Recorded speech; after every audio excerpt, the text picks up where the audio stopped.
જય શ્રી કૃષ્ણ, જય સનાતન. આજે આપણે શ્રીમદ ભગવદ્ ગીતાજીના પ્રથમ અધ્યાયના શ્લોક 33, 34, 35 અને 36 લઈશું.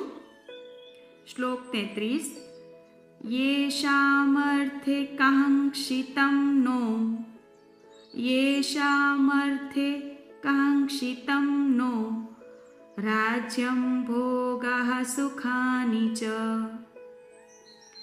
ત ઈમેહ્વ સ્થિતા ડ નથી ત ઈમેહ્વ સ્થિતા યુદ્ધે પ્રાણાન ત્યક્ત્વા ધનાનિ ચ ત્યક્ત્વા ક અડધો ત અડધો ત્યક્ત્વા ધનાનિ ચ.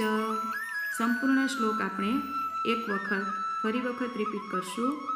યેષામર્થે કાંક્ષિતં નો રાજ્યં ભોગઃ સુખાનિ ચ ત ઈમેહ્વ સ્થિતા યુદ્ધે પ્રાણાન ત્યક્ત્વા ધનાનિ ચ. અર્થાત અમે જેમના માટે રાજ્ય, ભોગ અને સુખો ઈચ્છીએ છીએ તે જ બધા લોકો તો ધન અને જીવવાની આશા જતી કરીને યુદ્ધમાં ઊભા છે. શ્લોક 34. આચાર્યઃ પિતરઃ પુત્રાસ. આ તની આગળનો અડધો જે સ છે એ આપણે પ્રથમ ચરણમાં એટલે કે ત્રા સાથે જ બોલવાનો છે. ત્રાસ. આચાર્યઃ પિતરઃ પુત્રાસ તથૈવ ચ પિતામહઃ માતુલઃ સ્વશુરઃ પૌત્રા શાલાઃ સંબંધિનસ્તથા સંબંધિનસ્તથા. ફરી વખત પૂર્ણ શ્લોક. આચાર્યઃ પિતરઃ પુત્રાસ તથૈવ ચ પિતામહઃ માતુલઃ સ્વશુરઃ પૌત્રા શાલાઃ સંબંધિનસ્તથા. અર્થાત અહીં ગુરુજનો, વડીલો, પુત્રો તેમજ દાદા, મામા, સસરા, પૌત્રો, શાળા તથા બીજા બધા સંબંધીઓ જ છે. શ્લોક 35.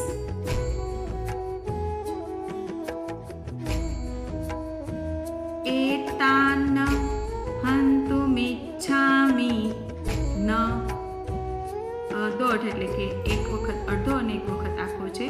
એતાન હંતુમિચ્છામિ. અહીંયા ઘ ઘરનો ઘ અડધો અને ન નગારાનો ન આખો છે. ન. એતાન હંતુમિચ્છામિ નતોઃ પી નતોઃ પી નતોઃ પી મધુસૂદન અપી ત્રૈલોક્ય રાજ્યસ્ય હેતોઃ કિન્નુ મહી કૃતે. કૃને પણ કૃતે. કિન્નુ મહી કૃતે. સંપૂર્ણ શ્લોક એક વખત ફરી વખત જોઈએ. એતાન હંતુમિચ્છામિ નતોઃ પી મધુસૂદન અપી ત્રૈલોક્ય રાજ્યસ્ય હેતોઃ કિન્નુ મહી કૃતે. શ્લોક 36. 35ના શ્લોકનું અનુવાદ. હે મધુસૂદન, હું હણાવું છતાં પણ અથવા ત્રણેય લોકનું રાજ્ય મેળવવા માટે પણ હું આ બધાને હણવા નથી ઈચ્છતો, તો પછી પૃથ્વી માટે તો કહેવું જ શું. શ્લોક 36 પણ આપણે સાથે જોઈ લઈએ.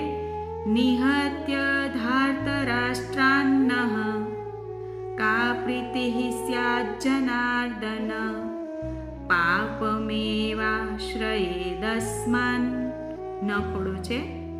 પાપમેવાશ્રયેદસ્માન હત્વૈતાના તતાઈનઃ. સંપૂર્ણ શ્લોક એક વખત. નિહત્ય ધાર્તરાષ્ટ્રાન્નઃ કા પ્રીતિઃ સ્યાत् જનાર્દન પાપમેવાશ્રયેદસ્માન હત્વૈતાના તતાઈનઃ.